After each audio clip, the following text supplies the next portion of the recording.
ಎಲ್ಲೋ ನಮಸ್ಕಾರ ಸ್ನೇಹಿತರೆ. ಇವತ್ತೊಂದು ಇಂಪಾರ್ಟೆಂಟ್ ಮಾಹಿತಿಯೊಂದಿಗೆ ನಿಮ್ಮೊಂದಿಗೆ ಬಂದಿದ್ದೀನಿ.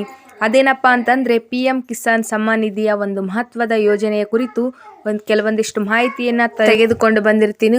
ಅದಕ್ಕೂ ಮೊದಲು NMS ಸ್ಟೈಲ್ ಅಪ್ಡೇಟ್ಸ್ ಯೂಟ್ಯೂಬ್ ಚಾನಲ್ಗೆ ಯಾರು ಸಬ್ಸ್ಕ್ರೈಬ್ ಆಗಿಲ್ಲ ಈ ಕೂಡಲೇ ಸಬ್ಸ್ಕ್ರೈಬ್ ಆಗಿ, ಹಾಗೆ ಪಕ್ಕದಲ್ಲಿ ಕಾಣೋ ಬೆಲ್ ಐಕಾನ್ನ ಕ್ಲಿಕ್ ಮಾಡೋದ್ರ ಮೂಲಕ ಮುಂದೆ ಬರುವ ಎಲ್ಲ ಹೊಸ ಮತ್ತು ಇಂಪಾರ್ಟೆಂಟ್ ಅಪ್ಡೇಟ್ಸ್ನ ನೀವೇ ಮೊದಲು ಪಡೆಯಬಹುದಾಗಿರುತ್ತದೆ. ಇನ್ಯಾಕೆ ತಡ, ವಿಡಿಯೋನ ಶುರು ಮಾಡೋಣ ಬನ್ನಿ ಸ್ನೇಹಿತರೆ. ಪ್ರಧಾನಮಂತ್ರಿ ಕಿಸಾನ್ ಸಮ್ಮಾನ್ ಯೋಜನೆಯಡಿ ಹಣ ಪಡೆಯುತ್ತಿರುವ ರೈತರು ಕೆಲವು ಮುಖ್ಯ ಕೆಲಸಗಳನ್ನು ಪೂರ್ಣಗೊಳಿಸಬೇಕು. ಒಂದು ವೇಳೆ ನಿಮ್ಮಿಂದ ಏನಾದರೂ ತಪ್ಪಾದರೆ ಸರ್ಕಾರದಿಂದ ಬರೋ ಹಣ ಸ್ಥಗಿತಗೊಳ್ಳುವ ಸಾಧ್ಯತೆ ಇರುತ್ತದೆ ಸ್ನೇಹಿತರೆ. ಕೇಂದ್ರ ಸರ್ಕಾರ ದೇಶದ ಅನ್ನದಾತರಿಗಾಗಿ ಹಲವು ಯೋಜನೆಗಳನ್ನು ತಂದಿದೆ. ಈ ಯೋಜನೆಗಳ ಜೊತೆಯಲ್ಲಿ ಕೃಷಿ ಉಪಕರಣಗಳ, ರಸಗೊಬ್ಬರ ಖರೀದಿಯಲ್ಲಿಯೂ ಕೇಂದ್ರ ಸರ್ಕಾರದಿಂದ ಸಬ್ಸಿಡಿ ದೊರೆಯುತ್ತದೆ. ಕೃಷಿ ಹೊಂಡ ನಿರ್ಮಾಣ, ಯಂತ್ರೋಪಕರಣಗಳ ಖರೀದಿಗೆ ಸರ್ಕಾರದಿಂದ ಆರ್ಥಿಕ ನೆರವು ಕೂಡ ಸಿಗುತ್ತದೆ. ಇನ್ನು ಪ್ರಧಾನಮಂತ್ರಿ ನರೇಂದ್ರ ಮೋದಿ ಸರ್ಕಾರದಿಂದ ರೈತರಿಗೆ ಕಂತುಗಳಲ್ಲಿ 2,000 ರೂಪಾಯಿ ನೀಡಲಾಗುತ್ತದೆ.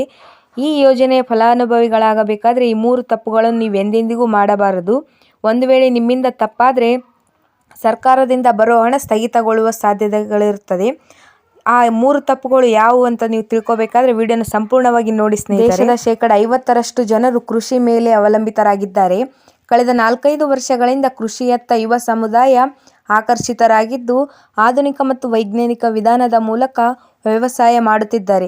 ಆದರೆ ಕೆಲವು ಪ್ರದೇಶಗಳಲ್ಲಿ ಬರಗಾಲ ಮತ್ತು ಅತಿವೃಷ್ಟಿಯಿಂದಾಗಿ ರೈತರ ಬೆಳೆಯನ್ನು ಕಳೆದುಕೊಳ್ಳುತ್ತಿದ್ದಾರೆ. ಈ ಹಿನ್ನೆಲೆಯಲ್ಲಿ ರೈತರ ಸಹಾಯಕ್ಕೆ ಸರ್ಕಾರಗಳು ಬರುತ್ತಿವೆ. ಇನ್ನು ಅನೇಕರು ಕಡಿಮೆ ಜಮೀನಿನಲ್ಲಿಯೇ ಕೃಷಿ ಮಾಡಿ ಕೆಲವೊಮ್ಮೆ ನಷ್ಟಕ್ಕೆ ಒಳಗಾಗುತ್ತಾರೆ. ಇದಕ್ಕಾಗಿ ಕೇಂದ್ರ ಸರ್ಕಾರ 2019ರಲ್ಲಿ ಪ್ರಧಾನ ಮಂತ್ರಿ ಕಿಸಾನ್ ಸಮ್ಮಾನ್ ಯೋಜನೆಯನ್ನು ಪ್ರಾರಂಭಿಸಿತು. ಈ ಯೋಜನೆಯಡಿಯಲ್ಲಿ ದೇಶದ ಅರ್ಹ ಫಲಾನುಭವಿ ರೈತರಿಗೆ ಪ್ರತಿ ವರ್ಷ 6,000 ರೂಪಾಯಿಯನ್ನು 3 ಕಂತುಗಳಲ್ಲಿ ನೇರವಾಗಿ ಅವರ ಖಾತೆಗೆ ಜಮಾ ಮಾಡುತ್ತಾ ಬಂದಿದೆ. ಇದುವರೆಗೆ ಒಟ್ಟು 13 ಕೋಟಿಗೂ ಹೆಚ್ಚು ರೈತರು ಈ ಯೋಜನೆಯ ಫಲಾನುಭವಿಗಳಾಗಿದ್ದು ಸರ್ಕಾರ ಒಟ್ಟು 18 ಕಂತುಗಳನ್ನು ಪಾವತಿಸಿದೆ.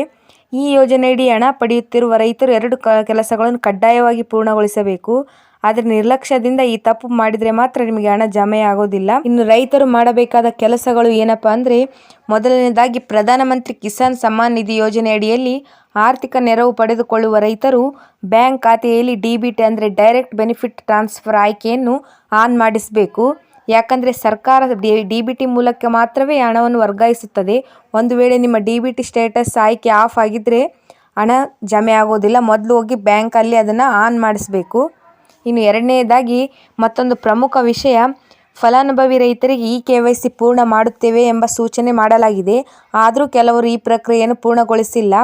ಈ KYCಯ ಪ್ರಕ್ರಿಯೆ ಪೂರ್ಣಗೊಳಿಸಿದ ರೈತರ ಖಾತೆಗೆ ಮಾತ್ರ ಹಣ ಜಮಾವಾಗುತ್ತದೆ ಸ್ನೇಹಿತರೆ. 19ನೇ ಕಂತಿನ ಹಣ ಇನ್ನೂ 1 ವಾರದಲ್ಲಿ ನಿಮಗೆ ಜಮಾವಾಗುತ್ತದೆ. ಈ ಕೆಲಸವನ್ನು ನೀವು ಬೇಗ ಬ್ಯಾಂಕ್ ಖಾತೆಗೆ ಹೋಗಿ ಮಾಡಿಸಬೇಕು, ಇಲ್ಲಾಂದರೆ ನಿಮಗೆ ಹಣ ಜಮಾ ಆಗೋದರಲ್ಲಿ ತಡವಾಗುತ್ತದೆ. ಈ ವಿಡಿಯೋದಿಂದ ನಿಮ್ಗೆ ಏನಾದರೂ ಸ್ವಲ್ಪನಾದರೂ ಹೆಲ್ಪ್ಫುಲ್ ಅಂತ ಅನಿಸಿದರೆ ವಿಡಿಯೋನ ನಿಮ್ಮ ಸ್ನೇಹಿತರಿಗೆ, ಫ್ಯಾಮಿಲಿಗೆ ಶೇರ್ ಮಾಡಿ.